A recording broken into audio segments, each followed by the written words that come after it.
Surviving. Yes. Ish. Ish.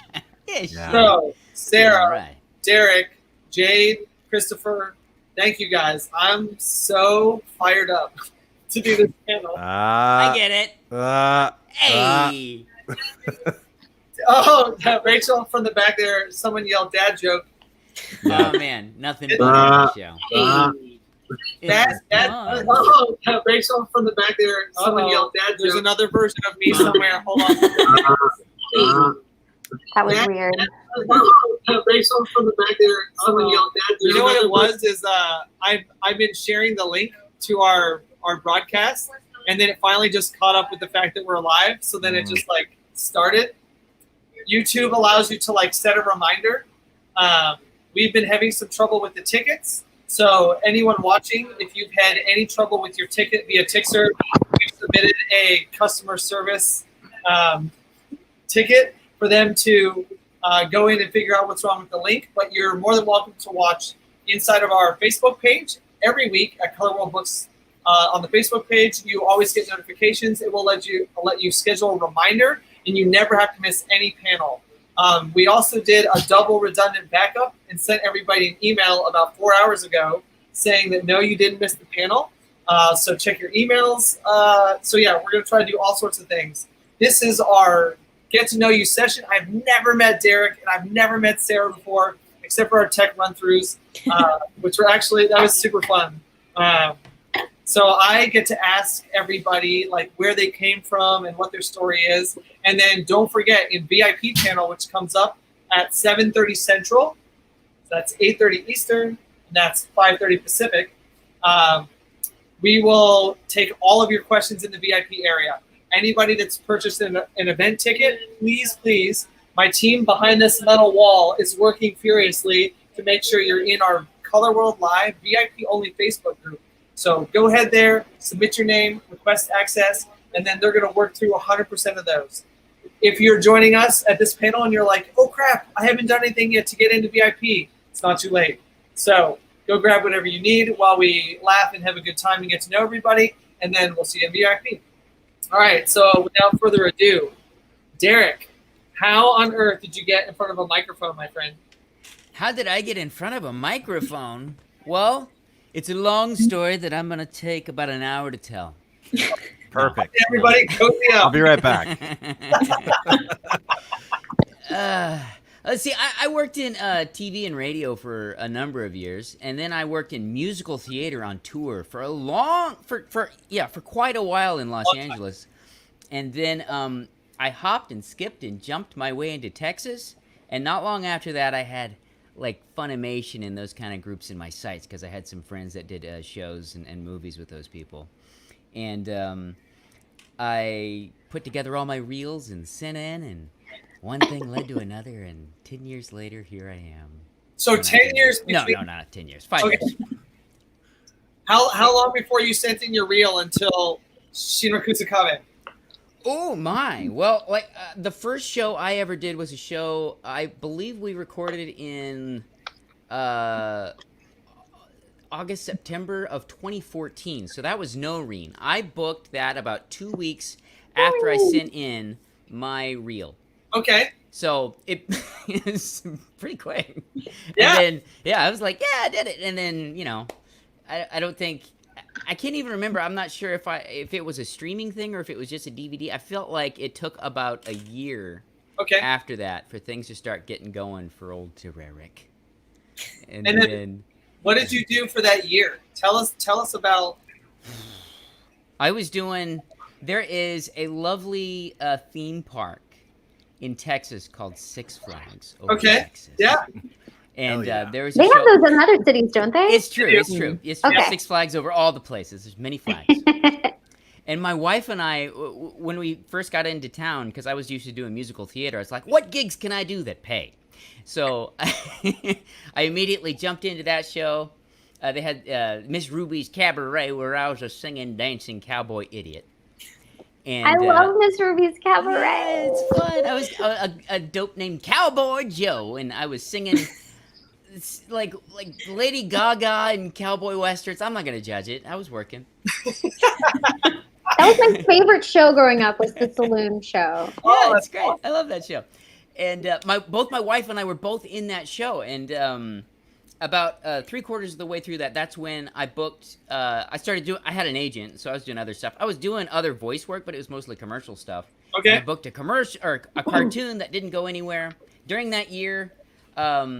Yeah, I was mostly doing commercial work and TV and film and stuff. And I've done this interesting transition into a lot of voice work since then. I'm very lucky. How often do you get a chance to book commercial work? Well, right now in pandemic world, it's slowed down a little bit. I'm recording I think I did one thing for one of those we're living life in home from my cell phone, guys. You know, one of those shoots. And then I shot where I live in Grapevine. I did some promotional commercials very recently for the tourism board. So it happens a lot. I'm a working actor. Good, because I heard. Right? I've heard that's what pays. Yes, it does. Yes. I love a good national commercial. The residuals. I love residuals. Send me those checks, baby. Yes. Sarah, how did your journey look? Well, I started out in theater. I've been doing musical theater since I was a kid. Went to school in LA for theater. And then moved back home and started doing on camera, commercial, all of that good stuff.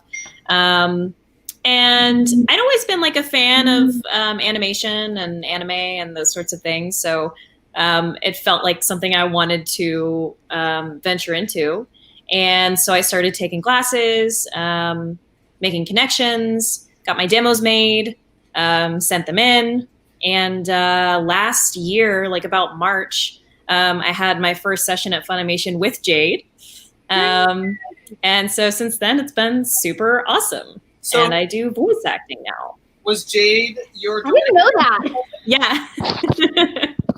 Was Jade your director for that project? Yeah. That was my first session at Funimation. Was a Walla for Endro, I think it was, with Jade. Yeah. That's cool. I didn't know that. Hey, I love it. Here we are. So tell everybody in the crowd, what is Walla? So Walla is extra voices. So if there's if you're in a hallway and there's a bunch of students passing by, all of that sort of chitter chatter, you'd record during a Walla session. And then do you get called when you get called in? Do you know it's Walla? Are you I'm going to say random things today? Most of the time, yeah. I think so. Yeah. Yeah. And then Chris, tell me about when you fired IBM to become famous. I did. I lived a double life for a long time. I got my first gig. First of all, my background is theater. I went to college as a theater major, and then I realized they wanted me to learn how to sew and do makeup, and I switched it because I just couldn't. I was bad at it, and so I switched it to media arts, but I just kept acting. And then I got out of college, and I was like, oh, wait a minute, I can't make any money. I'm gonna let me start working on some computers. And so I started doing that, and then that turned out to be just quickly consumed my whole life. So anyway, fast forward, I had my kids in 2010, 2 twin boys, identical twin boys, and it was kind of a wake up call. I was like, wow, if I'm ever gonna get back to acting again, I'm gonna have to do it now, because I had some free time before, and now I don't have any. Yeah. And I was working at a sort of a small software startup company at the time, and I just got back into the local theater scene. I started doing some community theater again, and just kind of a lot of the contacts that I had before were still there. So it's because theater people kind of just never stop being theater people. So I just started talking to them again, and anyway, I was able to get an audition in 2011 at Funimation, and then it just kind of went from there. So and then I fired IBM last year. That was exciting. So I led a double life for a really long time. Really long time. Holding down this full-time job, and then in the old days, Funimation did a lot of stuff at night. And so that was my wheelhouse. It was just work, 8 hours during the day, and then I can't wait to go work for 4 hours tonight. This is going to be amazing. And I did that for a long time, and then now it's just this. So good times. And Jade, I heard in a hangout today, Ghost Stories. You were in Ghost Stories. Ghost Hunt. Ghost. Oh, that is different. Yeah. I wonder if I was just so excited that I heard because I've heard Someone was talking about ghosts. Like, That ghost one- story. Yeah, that one, the like off the rails one where like they could do anything they wanted, right? in Ghost Mhm. Hunt.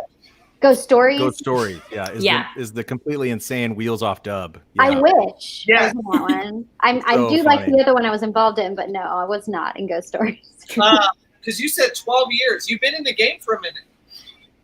So yeah, I'm coming up on 14, but 12 years ago is when I did that show. Yeah. Yeah, I've been in this game for a minute. What? Yes. Yeah. Yeah, sorry, what? Theater background.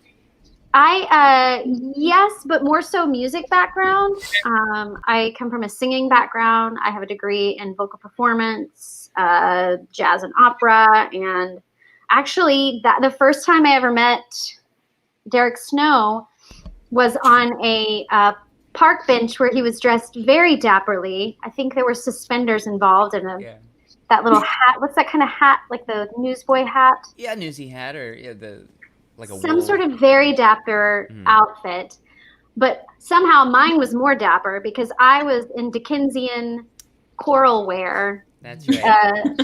And I was caroling through the Arboretum with his wife. Because she's also a trained singer as well. And we would sing 4-part harmony. We had to memorize 72 Christmas carols. Sing them Gig to life, everybody Good stuff. who would Man, love that's it. awesome. But he was like, that's when I think he was like, hey, I work for Funimation. And he told me Noreen. And I was like, oh, yeah, I'm in Noreen. Where I also sing in Noreen. But yeah. This is That's super wonderful. cool. So, was anyone involved in? I can't. In my head, SAO is replaced every acronym because it's on Saturday. Soul Eater. Was anyone involved in? So Jade, you're shaking your head yes, because that was his first project. The gentleman who wrote Fire Force also wrote Soul Eater.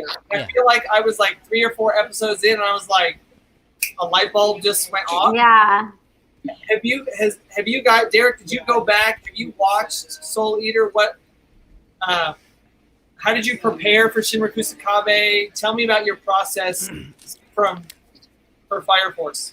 Well, it's kind of the process of finding Shinra was also kind of the process of doing other character voices for the ADR director of that show, Kyle. I had done some other shows that kind of touched that kind of devilish smile touch. There was when I did Wall Hito in Fairy Tale, particularly, I think it kind of inspired him to think about that character. When I started doing research on Fire Force, I did see a bit of Soul Eater, but I also really just started soaking up all the mangas. Fortunately, Fire Force was popular enough where I was able to just kind of grab as many of the editions. I think I got up to, just in the bookstore that day, I got, I think, 12 editions, and I just started, Just eating reading. them for breakfast. Yeah, I was just getting them all, and yeah, I just loved his style. The illustration style, so beautiful, so stylized. Sarah, what about you? What was your preparation like for Fire Force? Did you watch Soul Eater? Is that part of what's in your head?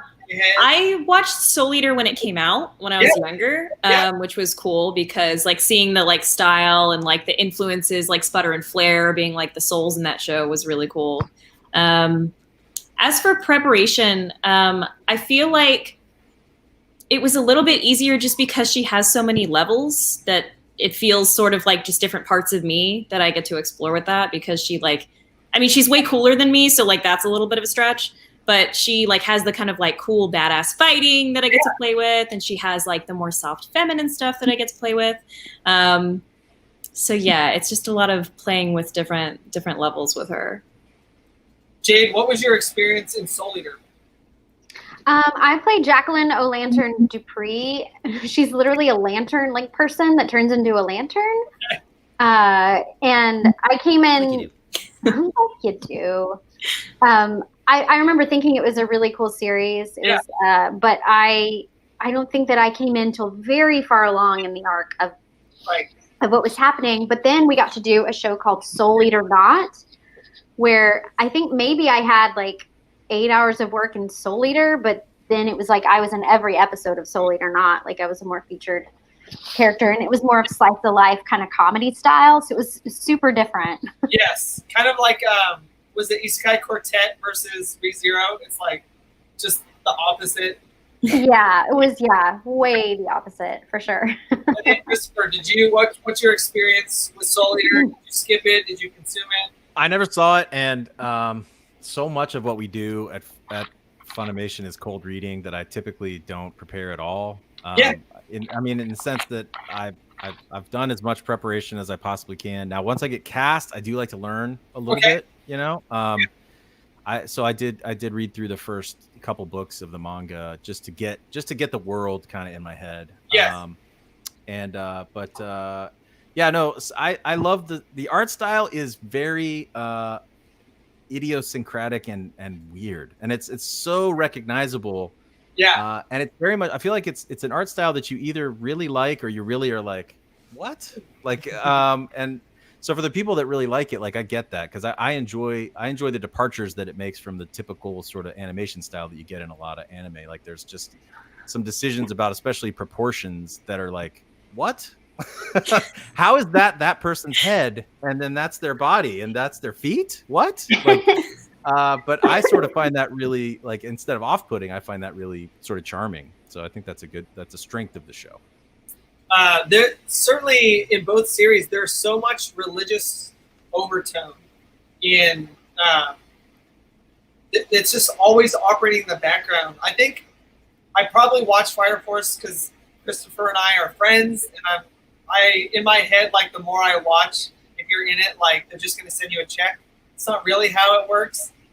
Like Derick pointed out, you got to get those national commercials. But right. in my head, it works like that. So I'm like, oh, I have to have it streaming all the time. Have my friends playing in the background. And there's so many layers to. I didn't know what to expect. Like Fire Force, it's a bunch of. Chris, I remember, I think it was Akon, Chris. We were talking about it, and you're like, "This thing's coming, Brad. It's gonna be a thing. It's about these firefighters." And I'm like, "What? A fire?" Yeah. It's the interesting. Yeah, it's like, what I always come back to with the show is it's just like an incredible duality in the show of. There really isn't a more serious premise. I mean, I'm sure we could come up with one if we tried, but like the premise of this show is that people just burst into flame and die. And then before they die, they like take other people down with them. Like it's a super deep, dark premise that they start with. And then from there they go to also this person's clothes just fly off. And and it's just it's so serious. It's so serious. And then it's also like for this episode, all the perspective shots of the camera are going to be from like people's feet looking up. Why? It's because because it creates that sort of interesting duality. So for me, it's that's what really sets it apart. I think it makes it interesting. All right, Derick, what jumped into your head as Christopher was talking there? Floating whales. There's this episode, I think episode 15 of season 1, where people start like it kind of hints that we're in this post-apocalyptic future, and when I came to the realization that these people haven't even seen animals, and then it's just like projections of just floating whales in the life. I was like, man, that is so beautiful. That was a moment when I was in the studio. It was just awe-inspiringly beautiful. And then Sarah, Chris totally made my life easy to go there, but the character design in, like, Chris is right. I'm watching, and all of a sudden, like, someone isn't wearing clothes, and we go from this super, super serious. Like, what did you think of as you're recording the evolution from the orange fire suit to the, like, like the witch? It's like the chaps attached to a thong. And then that's me. Bra, and then you've got Now, that's not yours, is it, Jade? So, speaking of character design, Maki and Tamaki. Like, I wish They they would look name them like Maki and Joe or something. Yeah, But yeah, Maki and Tamaki. It's so similar. Maki, Tamaki, Yeah. they're very. I think for a long time people thought we were the same character. Yeah. Because Lot of their similarity. names are so similar and their hair is so similar, but they do have different eye color. But their outfits really are different. But yeah, I'm the one Nobody's who has looking at Lucky Tamaki Left eyes, I'm Lore just and he's saying. wearing chaps, and I'm about it. I'm here for it. Well, I thought Tamaki is Meow. the nun. She's the sister. Am I swapping that? You just now, Iris. Iris. That's Iris Sister is Iris, the yeah. Blondie. She's the yeah. But Tamaki also goes through sister training and is now a sister herself. Okay, She 'cause can it- administer the prayer. Yeah. So Right. she changes her, but she's most of the time in chaps. But And well, has for a flaming There's a while. cat motorcycle ears. hiding She has around flaming somewhere. cat ears in the tail. yes. Now that, But isn't? I thought Maki is the like super ripped. Wait, Mhm. yeah, okay, Yeah, she is. Yeah, she is. yeah, yeah, she She-Hulk. has the witch's hat too sometimes. Mhm. Maki. Yeah. Yes. Sarah. Okay. There's like one shot of her when like the lieutenant's talking about her where she's just like in a bikini for some reason. Maybe Okay. that's what you're thinking. But here, Anime. through the magic of the internet, I'm going to remove this like ambiguous talking about, and then let's just do this, Okay. and then this makes my life easy. So, Oh, sweet. Here we go. Yeah, yeah. okay, so like Christopher said, we are having this very serious conversation about saving people and their souls and prayer, and then you look back and you're like, how did we get to that? Hey, we also got 2 cobras with the guys. Oh my gosh, That's true. you guys! With the nude calendar. That's Oh right. my gosh. What a way to start the season. Yeah, Derek, Yeah. tell me about that. When they finally brought you back in to start season 2, and they're like, all right, like tell me about all that journey of season 1, and then in season 2 it's Cobras. We had it coming for the dudes. I mean, it's you got to do something, right? Like you got to flip that other side of that coin, and also, we had kind of known about that. We had wanted to do some kind of a your fireman photo shoot, right? Like it happens in the anime, but so I had been working my core, my abs, all off season, but we didn't get to do it. You'll never see. But yeah, if you look at that, that's basically the same thing. I look exactly like more like Obi. Giovanni right there. Oh my God. Yeah, more like that. Wow. Yep, just a little ripped. My packs have packs. Oh my gosh. It's you better watch out. You're gonna break the internet. That's right. I know. I thought it was really brave that you just searched that live. Who knows what would have come up? You watch out. You Could've watch come out. up, Good yeah. Google search. I mean, I feel like it's the first 2 episodes of season 2 is all about like this calendar. Yeah. And it was such a jolt from the end of season 1, right? Because Shinra is talking with, I feel like it's an old dude with white hair and an eye patch. Burns. Captain Yeah. Burns. Right? Yeah, where we have a And big they have fight, this- and then he tells me the truth about Right. my family. He reveals this big thing, and then the next thing I know, it's like, Well, see, that's the Yeah. beauty of Fire Force. It rides these lines of high drama and Yeah. also, absurdist comedy a Yeah. little bit. That's anime. That's anime, baby. That's anime, baby. I don't, Yeah. man, I'm trying to remember. There's Derek's shirt. Jay, do you remember if there's that kind of fan service in Soul Eater? I really don't remember that level of fan service in Soul Eater. I don't remember that. I don't remember. I'm so sorry. I think it's the cat. I think Leah plays Blair. She plays Blair. Blair. Yes, who's very much a fan service character. Yeah, I think we all waited so long for season 2, and then I started seeing the pictures on Twitter, and I was like, oh man, is that in the anime, or did they do like an OVA? Like, yeah, that was kind of Fire Force OVA. When's that happening? Mm. yeah. I don't know. I'm like, it needs Bring to. it on. Yeah. I feel like they dropped 2 My Hero OVAs, and I told is that a thing, Christopher? There's I feel like I logged on the other day just to go rewatch an episode of My Hero, and I saw 2 OVAs for My Hero Academia. That is accurate. Yeah. I don't know anything about him beyond that, but I was kind of stunned. Right? Okay. You know, it's It's not just me. Yeah. I mean, no, I mean it's a good thing, but you know, more My Hero is a good thing. yes. It's I always I think OVAs in general are a very mixed bag.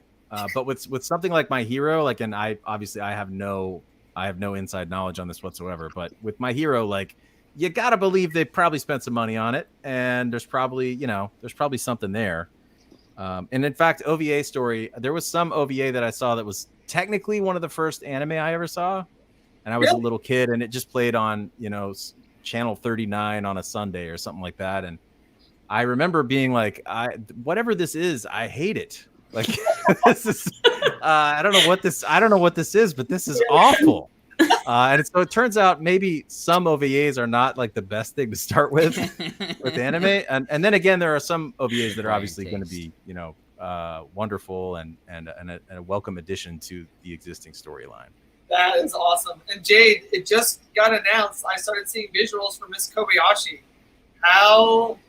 Tell me the level of excitement. Was there any hint that season 2 was going to become a reality? Yes, way long before. And then if you remember, the terrible, terrible fire happened. Yes. Yes. Yeah, Which, if we bring it back to Fire Force, I think affected like the first couple of episodes of Fire Force because that fire happened. Yep. And then the whole opening sequence of Fire Force is, what's the worst thing in life? Death by fire. And it was just like, oh, optics, we can't do that. It's bad. Yeah. Yeah, I remember they redid the intro to Fire Force as a result of that track. For a little while. And then they went back, I think. But just to kind of like, out of respect and everything. But so I was really excited when they re-announced it because after all of that happened, it was kind of up in the air, of whether or not that would ever come to fruition and be a reality.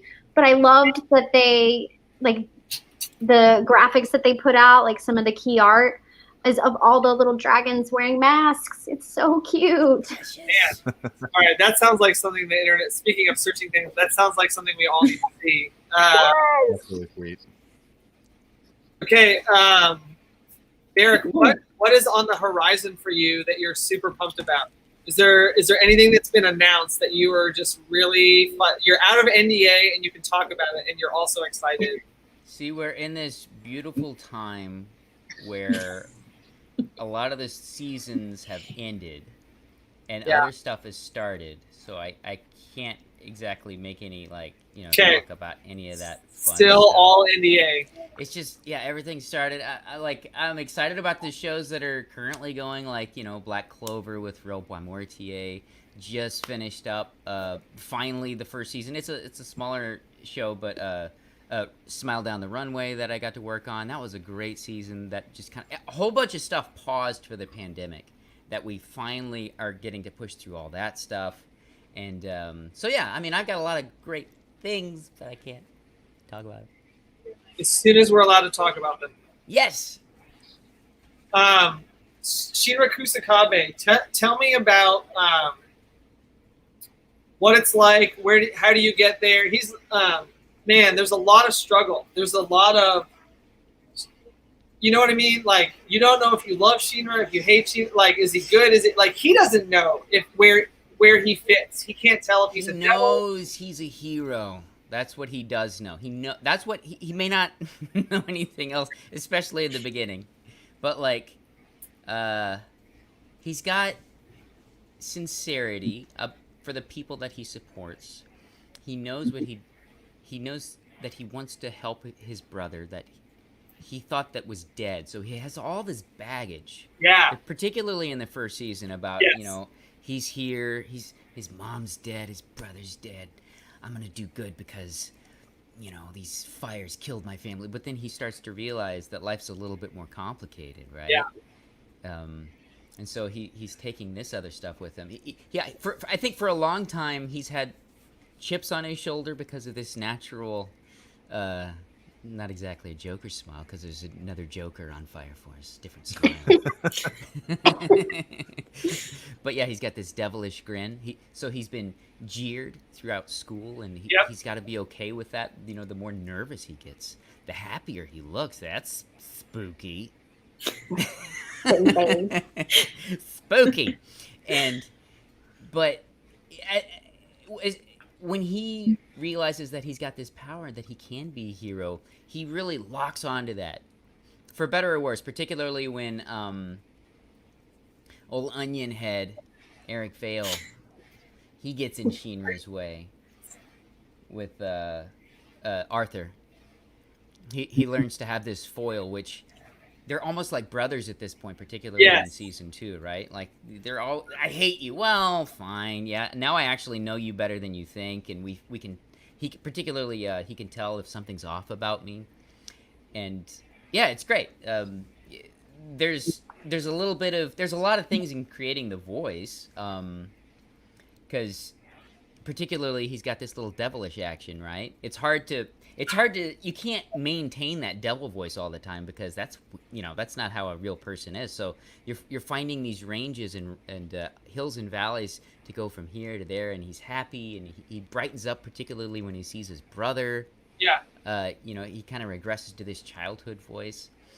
And then there's this other time when it's not Clint Eastwood, but it's not Clint Eastwood. When he's about to face off, you know, you get all whispery and stuff. I think Kyle says, "Do the Clint Eastwood thing." I'm like, "Okay, you." Yes. That's awesome. Yeah. Sarah, are you a workout person? Do you and Maki see eye to eye? Are you like, tell me your relationship with Maki. Well, I'm not nearly as fit as Maki. I work out some, but not enough for that. But I do relate to her in that she has a lot of different sides to herself. And kind of like I was saying earlier, like, I get to play a lot with like the cool, like, badass fighter, and like when she's a little more feminine, or she's embarrassed, or she's excited, or she's like swooning over her little fire babies. Yeah. So I get to pull a lot of different parts of myself to play with all of those different levels of her, which little flare. Mine's in my booth. It's not here, but yeah. Derek's got this too. Nice. Sputter and flare. Oh. I have nothing. It's hair. Ooh. It was cool. Imagine it. All went down underneath. Like, I feel like there was very much a gear shift when they go like down into the Nether world. Mm-hmm. There's such a shift. I think Christopher, you really get to shine down there.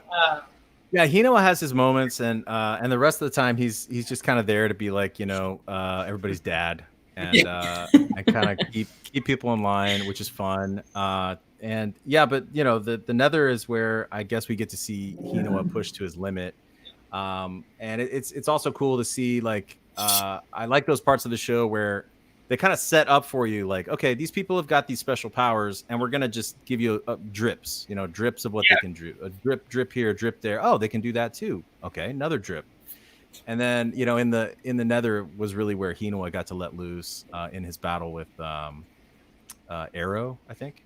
Mm-hmm. It's kind of a sniper battle, and it's sort of a long distance battle, but it ended up being like, it started sort of like with sniper rifles and ended with, like, you know, howitzers or whatever, artillery shells shooting at each other. And so that was really cool. He got to be a badass, and he got to show his mettle, and you know, just like with a lot of sort of anime themes, I suppose the thing that got him through was his love of Company 8. And gave him a chance to survive terrible odds, you know, loving his fellow members of the Fire Force. Is that cool, Sarah, to kind of see what you can do, like what your flares are capable of?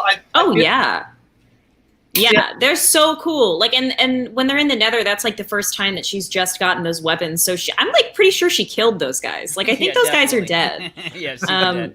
Like, there were like broken spines. a lot of stuff happening. But yeah, it's really cool. Like, not only is she physically, like, she can beat you up, but also now her little fire sprites have like a little bit more oomph to their power.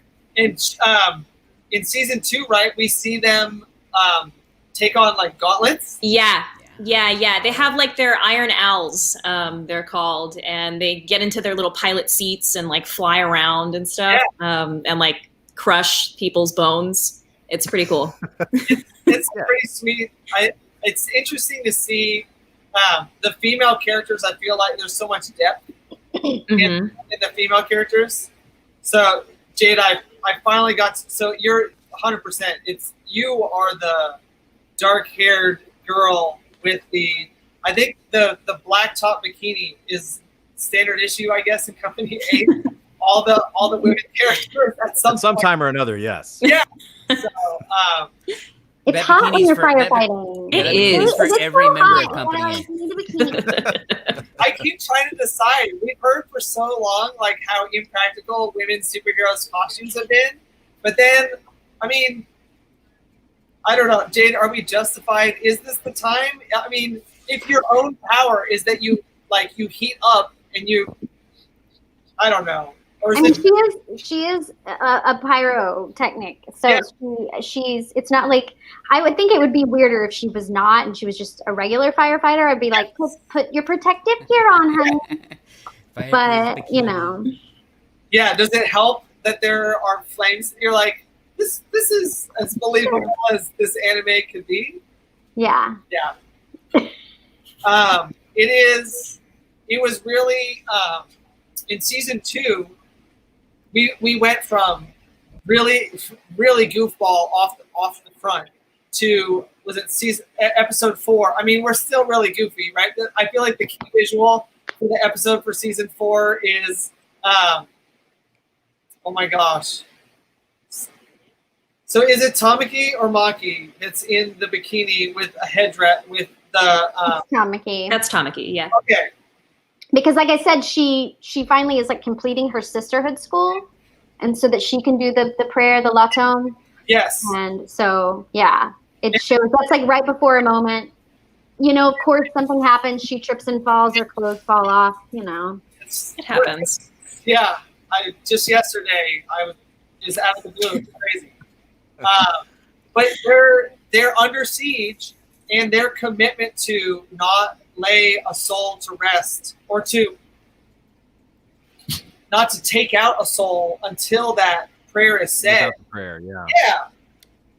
Yeah. Are there moments? Cool. Yeah. So Chris, like that's pretty cool. Like I think there's elements. I always I feel like a lot. I really like Star Wars and know a lot about it, so I always make connections to Star Wars. And like the more Fire Force goes along, the more I equate these groups to like different kinds of Jedis, right? And it's like we have our main group of Company 8 Jedis, and they do things that are Jedi-like that we pretty much understand. And then we've got kind of these other groups, competing groups of Jedis that also, do sort of the same thing, but they do it in different ways and for different reasons and for different motivations. But it seems like they all do have this code sort of in common of the prayer and of the religious aspect of it. Yeah. They really are, at the end of it, they're kind of like religious warriors, right? They're like in that aspect. It is interesting. I remember early on when I was talking to Kyle about it, there was some concerns about the prayer and he was going back and forth talking to the translators on our side, because the great fire of flame, I think is what it is. And in the beginning he was kind of like, that can't be right. Or the great flame of fire, I can't remember now. That's what it is. Yeah. He's like, that seems like it's redundant. That can't be right. But no, it turns out that's exactly right. And then I think the more that you watch season 1, maybe it makes more sense, because you see that there's a whole lot more than just people that are erupting into flame. There's actually sort of a whole underground movement, behind this thing. And the roots of this religion go a lot deeper than you would ever suspect at the beginning. In the beginning, it sort of seems like this, okay, they do this to make themselves feel better, or they do this to, assuage their own guilty consciences about killing their fellow citizens, But no, it turns out this is actually a much a much deeper plot point that gets revealed later. I love that. I love that layered aspect of it. I think that's really cool. Yeah, I think it's an anime that it almost doesn't matter like what you bring to the table. Like you're gonna find something in Fire Force that you personally like as an anime consumer. Derick, do you ship anybody with Shinra? Oh, well, geez, right now, I'm a huge fan of Ogun, played by the incredible Zeno Robinson. As soon as I saw his name on the call sheet, I did a little dance, and I've seen the character. I mean, it's a great character. They haven't shown so much of like his awesome powers, but he's got some good stuff. I'm a big fan, and of course, you know, Shinra and Ogun are good buddies. So you ship the two of those guys together? Yeah, sure. As bros, yeah, for sure. Oh, I was like, hey, fresh hot take. I'm married. Hot take. Married in real life and married in anime life. Maybe we don't know yet. Maybe we'll find out. Judging. Yeah, don't. All of a sudden, Shinra's wife shows up. Like, she's back. I love that Colleen plays the same character in Black Clover and Fire Force, essentially. Interesting. I don't know if so. In both, she's one bad bitch. In both, like Colleen's character is so powerful and so commanding. But man, do they have the biggest soft spot? Like in Black Clover, it's Yami. She's like a wreck if Yami comes anywhere near. And then Hibana's the same thing with Shinra. Yeah, that's the obvious one. Yeah, they're great, aren't they? Right? Aren't they? Especially when the calendar shoot happens, they're just giggling over each other. Aww. Yeah, that's fun. They like each other. Man, and I remembered how much I hated her guts. I was like, man, they gave Colleen such an evil bitch to play. She leans into that so hard. Has there ever been an anime in history that has used the word gravel more than Fire Force? I would posit no. I don't think you can think of an anime that has used the word gravel more than Fire Force. I don't even know that word in just everyday conversation. Like, when do you get a chance to say? Yeah, that's what I'm saying. It's like that's quite unique. It's quite unique for that role. Gravel driveway. We had one in North Carolina. We had a gravel driveway. Yeah. Doesn't often become a plot point in anime, but it could be. I don't know. I haven't seen them all. I'm making roads in anime. Gravel. Gravel roads. Sarah, do you have any guilty pleasures in the anime as you participate, as you watch? Are there things that you just love to see happen in Fire Force? Yeah. So there's this shot when Shinra and Sho are like initially fighting in season 1, and Leaked is like watching them, and like there's this like 360 like slow motion camera angle, and then they start moving so fast that you can't see them, and like that's when you know that the fight is going to be good. So I really like when they start moving real fast. I feel like it's so like the Matrix obviously pioneered so much of like right cinematography. It's like you don't want to copy it, but then at the same time, like, it's so cool. Yeah. I remember thinking that because that was I feel like it's always so dark. When the fighting starts, you guys feel like that? There's like, they're in almost like a castle, I feel like, is the motif in my head when he fights Joe. That it was really, on the one hand, I paused to be like, oh, look, I've seen this before, but I don't know that we've seen a ton of it in anime. That motif where they like slow things down and show you from. It was really cool. Jay, do you have a moment that really jumps out to you that you just loved seeing on screen in the story or in something visual with Fire Force? I mean, the scene that I'm thinking of is I do. It's in season 1, and I think Derick, you and I did a commentary on it when just everything is going terribly wrong for Tamaki, and all of these children are about to get burned alive, and it's just a really kind of dark, emotional scene. But Shinra comes in, and I think the thing that I don't know that I always think about, like one of the first things I thought about this show, is the sound design, like the way that they designed the the fire moves and the things. It just Bassiness. sounds so freaking epic and cinematic and cool. Like, I just love the sound design of the show. It's really, really awesome. Yeah, the sound of Shinra's foot going into Rekka's face. So good.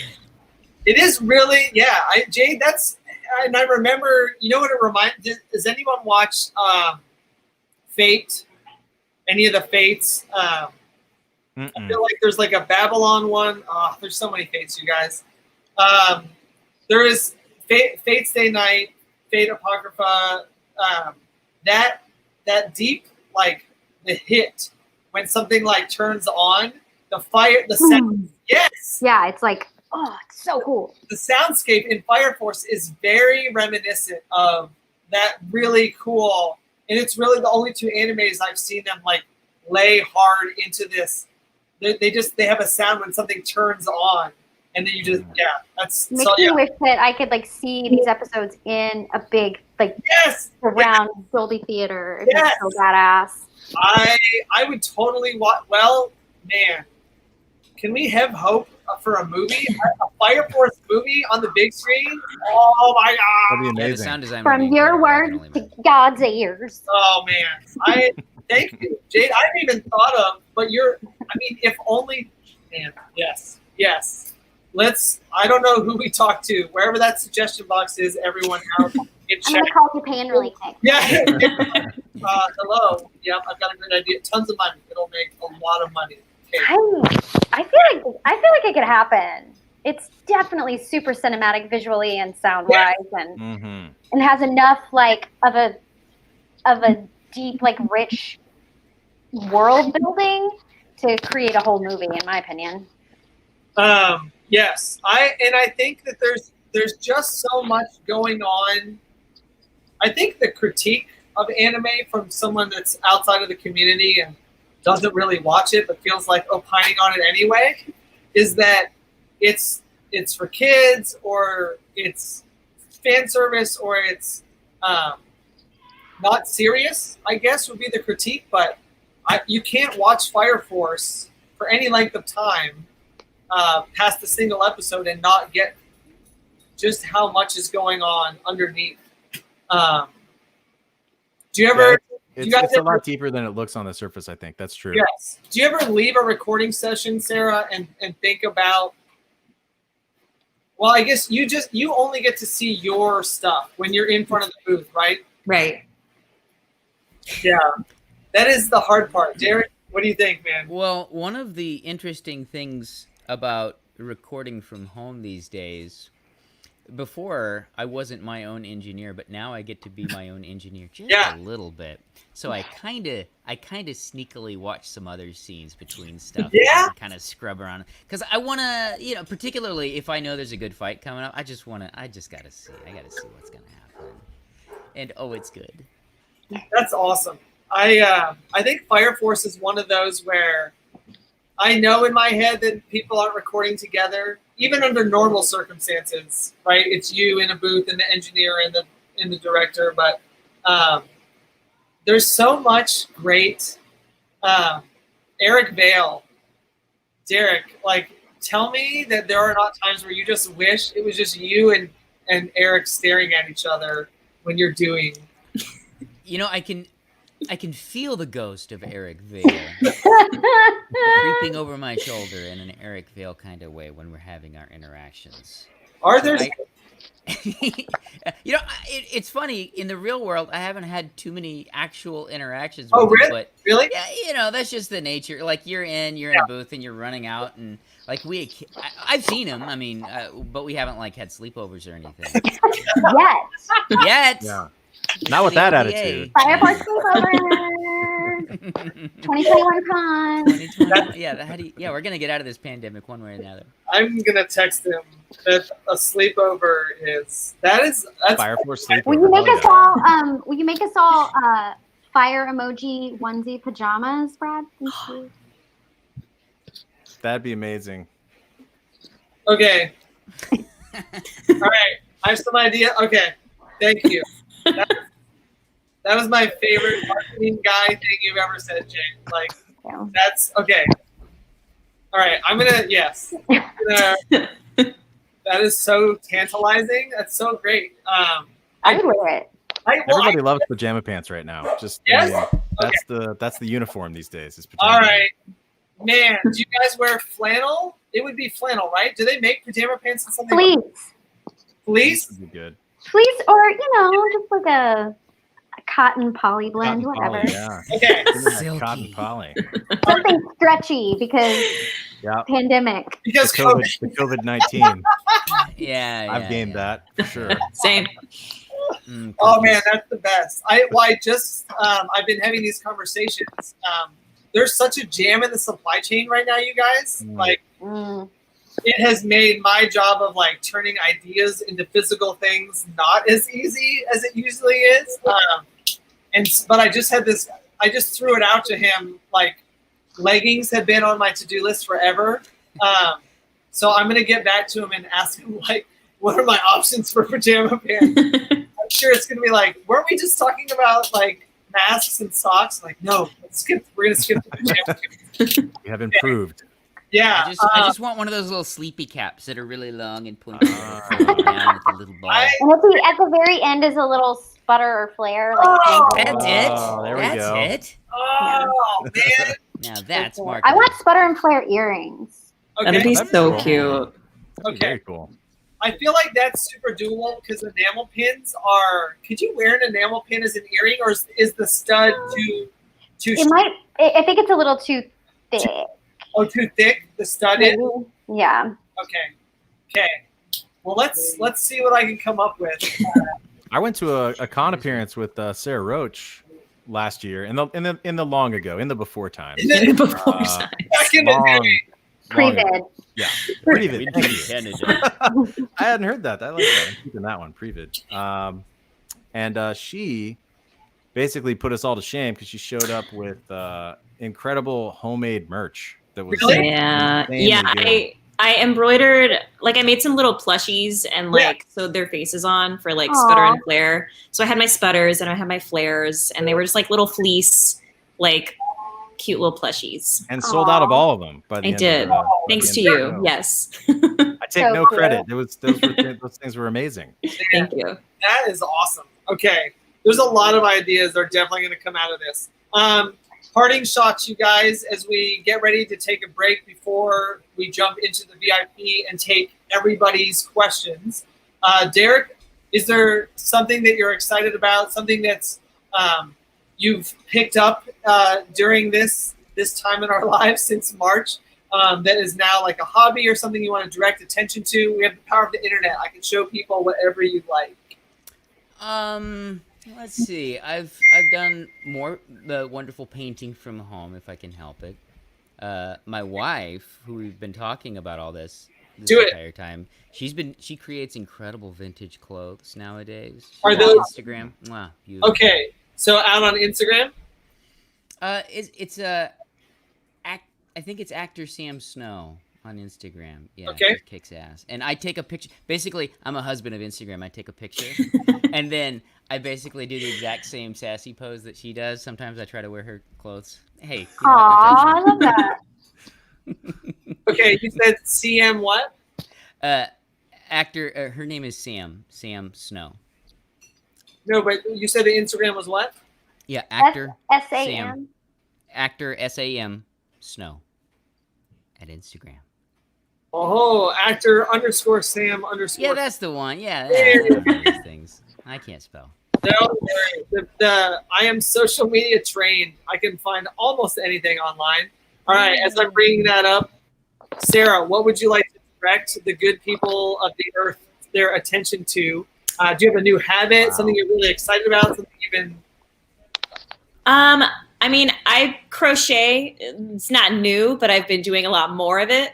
As for crafting at home, as for things I'm working on, we meaning me and Sound Cadence, have a project called Island of Giant Insects. Okay. And the Kickstarter was just fully funded.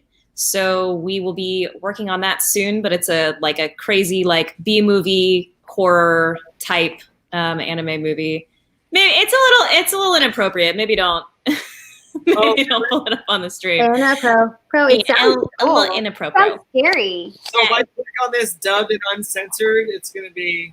I don't think there's anything nasty in the dub clip, but there is some language. But the writing, the way that they've translated it is like campy and perfect and beautiful.